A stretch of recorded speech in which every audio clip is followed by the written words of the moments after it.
देखो अनुराग भाई, मैंने अभी सारे पैनलिस्टों को सुना। अरे आप बोले ही नहीं देना, हम लोग को विपक्ष को बोलने कहाँ देते हो आप? इनको जरा बंद कराइए, इनका भोपू अनुराग का। किसी का ऐसा, हाँ बोलिए बोलिए। मैंने सारे पैनलिस्टों को सुना। अनुराग भाई मुझे ऐश्वर्या, मुझे जरा टाइम दीजिएगा। बोलिए बोलिए।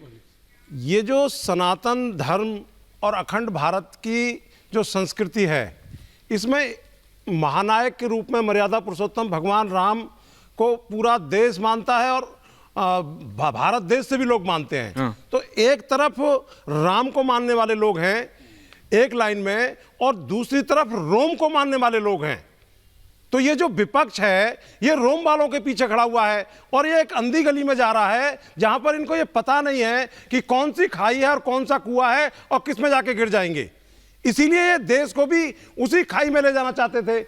आज जो भारत रत्न पर राजनीति कर रही हैं राजनीतिक पार्टियां, हाँ। मैं उनसे ये पूछना चाहता हूं कि उन्होंने चौधरी साहब को 70 सालों में क्यों, 60 सालों में क्यों भारत दिया नहीं? हाँ। बाबा साहब को जब भारत रत्न मिल रहा था, तब उन्होंने, कांग्रेस के लोगों ने उस सरकार को, तत्कालीन बीपी सिंह सरकार को गिरा दिया था और ये लेफ्ट वाले भी भाग गए थे। मैं ये दावे के साथ कहता तो भागे हुए पहले से। और अभी मैं अनुराग भाई को भी सुन रहा था, ये पीडीए का राग अलापते हैं। जब 56 एसडीएम की बारी आती है उत्तर प्रदेश में नौकरी में, तो ये 54 एसडीएम यादव भर देते हैं उसमें। ना किसी जाट का नंबर आता है, ना किसी गुर्जर का आता है, ना पटेल कुर्मी किसी का नहीं आता, ना किसी प्रजापति का आता है। दूसरी बात, ये दलितों की बात करते हैं पीडीए में। बहन जी ने 2 दर्जन से ज्यादा दलित महापुरुषों के नाम पर जिले बनाए थे, लेकिन इन्होंने आते ही सारे जिलों के नाम बदल दिए। जब मुलायम सिंह जी रक्षा मंत्रालय में थे तो जाट रेजिमेंट में से जाट कोटा खत्म करके आपने यादव घुसा दिया उसमें। जब अजीत सिंह जी को मुख्यमंत्री बनाना था तो इन्होंने जो है वहां चुनाव करवा दिया और उनको बुला करके कहा कि हम आपको मुख्यमंत्री बनाएंगे, और धोखे से मुलायम सिंह मुख्यमंत्री बने। तो यह धोखेबाज पार्टी है। और आजम खान साहब को जो जेल हुई, उसके पीछे भी इन्हीं की पार्टी थी। अच्छा। ना कोई देखने गया उनको। तो ये कौन से पीडीए की बात करते हैं? ओके, अनुराग भदौरिया एंडिंग कमेंट्स। एक मिनट सबको देना। ओके चौधरी साहब, अनुराग जी, हर्षवर्धन जी, उसके बाद आ रहा हूं। अनुराग भदौरिया लूंगा अभी। ऐश्वर्या भाई 10 सेकंड और लूंगा। ये क्या बंदूक से दिखा करके आप गठबंधन करेंगे? एक जैन चौधरी जी से आप जो है उनको बंदूक दिखाएंगे, गुंडागर्दी करेंगे और जो है एक कौम को बंधक बनाने का प्रयास करेंगे। ये जाट हैं, इसी के कहने से ये जाट हैं, ये जाट हैं, ये जो है भेली दे देंगे और अपनी पे आ जाए तो गन्ने का टुकड़ा नहीं देंगे। अनुराग भाई आप ओके और अभी ओके चॉइस साहब, बस हो गया, बस भाई ने कंट्रोल अदा किया। तो ये जाट जो है ना, इन्होंने, मोदी जी ने वो एहसान किया जाटों पर, ये वोट झड़ झड़ के हम मोदी जी को मिलेंगे। ये मैं बता, अनुराग भदौरिया एंडिंग कमेंट्स। अनुराग भदौरिया, एहसान फरामोश कौम नहीं है। अरे कोई नहीं, बिल्कुल। अरे किसने कह दिया? Relax relax. Jat Modi ji. Anurag Bhadauria ending comments. Anurag देखिए भारतीय जनता पार्टी की किस बात पे यकीन किया जाए? पहले नरसिम्हा राव सरकार की नरसिम्हा राव को कोसती थी। जब हम लोग कहते थे कि नहीं उस समय बताइए, उसके बाद 2004 से अब आप बोल रहे हो बीच में नहीं।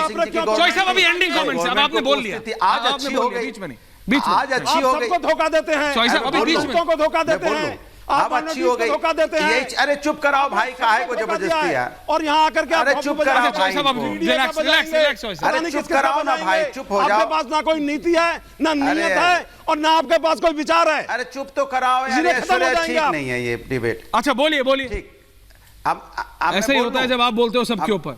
You just got a medicine of, मतलब you just got a dose of your own medicine। भाई चीफ जस्टिस ने कहा था, जितनी बार मैं अपनी गेस्ट टीम से कह रहा हूं, अनुराग जी को बुलाओ। मेयर की तो कहा था कि यहाँ लोकतंत्र यहाँ लोकतंत्र की हत्या हुई। तब कह रहे थे चीफ जस्टिस ने बोला, उससे क्या है? आज चीफ जस्टिस ने बोला, उसको कह रहे हैं नहीं चीफ जस्टिस आप सही कह रहे हैं। कमाल का भैया, आप तो अपने हिसाब से बदलते रहते हो। किसान का कर्जा माफ होगा, 1000 नहीं दे पाएगा तो नीतीश कुमार जी आपसे मिलने आए थे, एक परिवार की पार्टी, परिवार से बाहर तो निकले पहले। ये कमाल की पार्टी है। पड़ोसी से रिश्ते है नहीं। आपने इतने अच्छे रिश्ते अगर विदेशों से बना लिए, आपकी फॉरेन पॉलिसी इतनी अच्छी है, तो मैं तो लेमैन की तरह बोल रहा हूं। आप अपनी पॉलिसी के बारे में बताइए, 10 साल पहले आप अपनी पार्टी के बारे में बताइए। ये गठबंधन कौन से गड्ढे में जा रहा है उसके बारे में बताइए। क्यों जनता को धोखा दे रहे हैं? Harshvardhan ji multi on. Okay thank you, multi on. Harshvardhan ji, choice साहब अब मैं ऑडियो डाउन कर दूंगा, बहुत हो गया, रिलैक्स। बिल्कुल, जय हिंद, जय भारत, थैंक यू, गलत बात मैं नहीं कर। थैंक यू विवेक जी, विवेक जी, आपकी आजकल हॉटलाइन डीसी से मिल रही है बीजिंग के बजाय, बात करेंगे। हर्षवर्धन जी, अरे अनुराग जी रिलैक्स, अरे चला चली की बेला चल दिए, चलो ठीक है, ओके।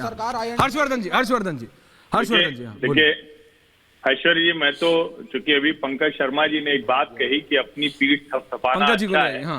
लेकिन प्रधानमंत्री नरेंद्र मोदी अपनी पीठ थपथपाने की बजाय कुछ और बातें बताते तो अच्छा था। हाँ।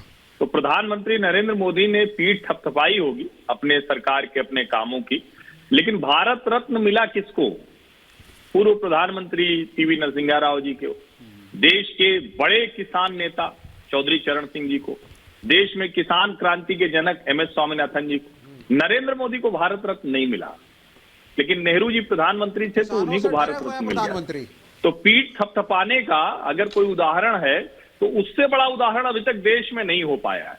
तो मुझे लगता है कि जब हम ये कहते हैं कि कोई पीठ थपथपा रहा है तो सरकार अपने कामों की प्रशंसा तो करेगी ही ना, जो काम किया हुआ है। और मुझे लगता है कि आप चाहे राम मंदिर को देख लीजिए, तो 800 आप चाहे देश के विकास के विवेक रिलैक्स बोल दीजिए, देश में सुधारों को देख लीजिए, देश के लोगों को जो सम्मानित लोग उन्हीं को सम्मान देने की बात देख लीजिए। ये सब देश के लोग चाहते थे, जिसको पहले की सरकारों ने नहीं किया।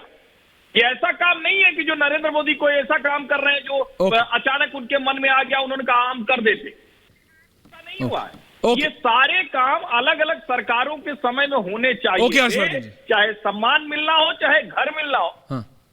तो या राष्ट्र नायकों का सम्मान हो। Okay Pankaj ji 30 second. Pankaj ji ending comment. Okay Harshvardhan जी, माफी चाहता हूं, समय कम है। पंकज, विवेक रिलैक्स ब्रदर, आजकल आपका डीसी से कनेक्शन हो रहा है, बीजिंग से नहीं हो रहा, मैं समझ रहा हूं, रिलैक्स। हाँ पंकज जी, आज प्रधानमंत्री जी ने कहा पेपरलेस पार्लियामेंट बनाई है। पंकज जी, प्रधानमंत्री जी ने आज कहा कि हमने पेपरलेस पार्लियामेंट बना दी। प्रधानमंत्री जी ये भी बता देते कि किस तरह स्पिरिटलेस पार्लियामेंट की स्थापना की है। असहमति की कोई गुंजाइश संसद के भीतर रही नहीं गई। आज प्रधानमंत्री जी ने और तो और सांसदों की अध्ययनशीलता पर प्रश्न चिन्ह लगाया। उन्होंने कहा कि संसद की लाइब्रेरी का उपयोग कौन कितना करता था मैं कहना नहीं चाहता।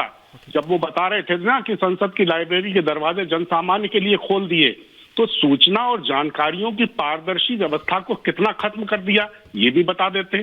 पंकज जी, जितनी टेंशन आप लाइब्रेरी की ले रहे हैं, अगर उतनी टेंशन भी राहुल गांधी कांग्रेस पार्टी की ले लेना तो आप टक्कर दे देंगे। दिक्कत ये है वो अपनी यात्रा पे निकले हैं और यहाँ पे उन्हीं के नेता इंटरव्यूज दे रहे हैं, सो कॉल्ड उन्हीं के फेवर्ड जर्नलिस्ट को, और वही नेता उन्हीं के लोगों को बोल रहे नहीं ये यात्रा ना सही नहीं है। पंकज जी, आप समझ रहे हो क्या रहा है?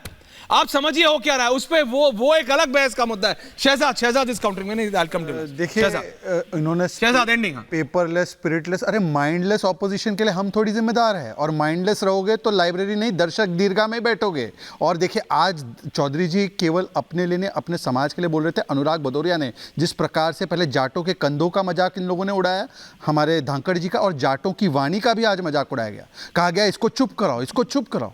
ये जाट समाज की ओर से बोल रहे थे और ये समाजवादी पार्टी वाला नेता ये कहता है कि जाटों को चुप कराओ।